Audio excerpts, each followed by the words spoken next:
Oil prices on the rise this morning. This as President Biden recently concluded his visit to Saudi Arabia without much to show for it. Special Envoy for International Energy Affairs Amos Hochstein, though, saying his administration is playing a longer game with the world's oil producers. Take a listen to what he said to Face the Nation over the weekend.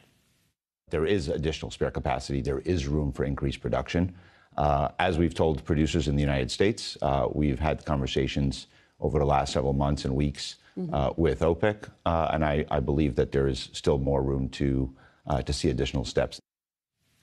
For more on what's going on in energy, let's bring in Severin Bornstein, professor at UC Berkeley's Haas School of Business and faculty director of the Energy Institute there. Great to have you on the program this morning. I want to ask you about the developments that we saw out of Saudi Arabia. Some pretty phenomenal pictures between the heads of state of the United States and Saudi Arabia meeting there. What do you think was the outcome of that meeting? You think the Biden administration did what they wanted to do, which is hopefully address the overall issue of rising oil prices?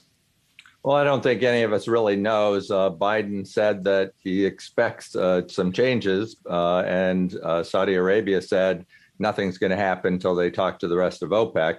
I think we will find out over the next few weeks whether this is actually going to lead to an increase in production. It's absolutely right. There is available capacity in Saudi Arabia and other parts of OPEC, but they have to choose to actually use it and to lower oil and gas prices.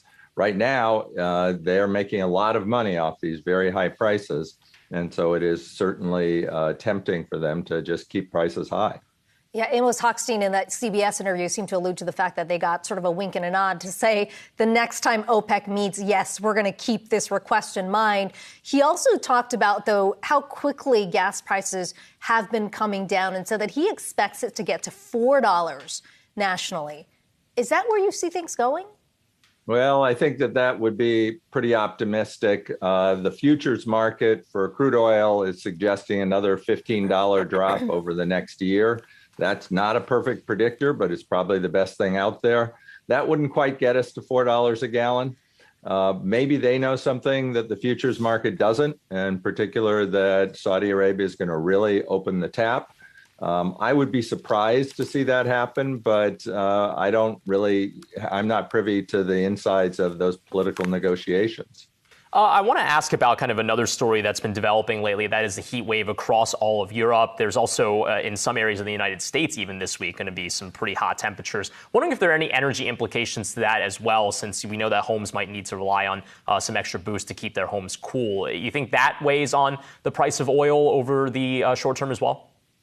It doesn't have much effect on the price of oil. It has a big effect on the price of natural gas, potentially, and that has a big effect on the price of electricity, and particularly in deregulated markets where those prices come through to the retail consumers, you might see a boost as a result.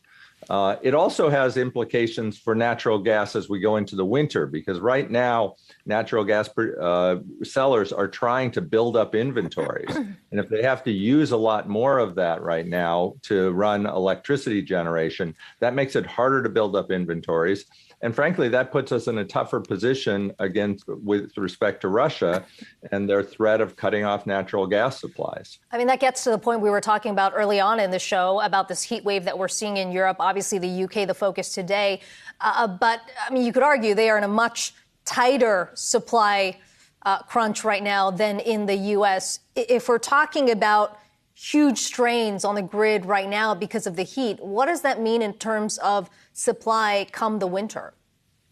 Well, that's the problem. When we get to the winter, we need to have natural gas. The U.S. is actually in pretty good shape on natural gas, and I think that we're not likely to see a big hit as a result of the summer heat wave. Europe is a whole different story. They are in a very, very tight gas market. Prices are many times higher than in the United States. And they really need to be able to build up reserves during this summer. A bad summer in terms of heat, which means running more natural gas-fired power plants, is going to mean we have less reserves in Europe when we get into the winter. And that definitely makes the Western European economies and people more vulnerable to Russian influence. Finally, Professor, I wonder how you're looking at the supply demand dynamic right now. We had a guest on Friday from the Eurasia Group who said that he doesn't think this is actually a supply issue, that it is about the demand and the fear of supply coming down, that necessarily hasn't materialized it yet. Is that how you see it?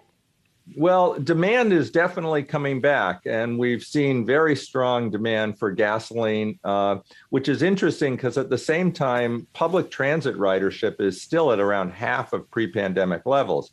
So part of it is the economy and people are getting back to work.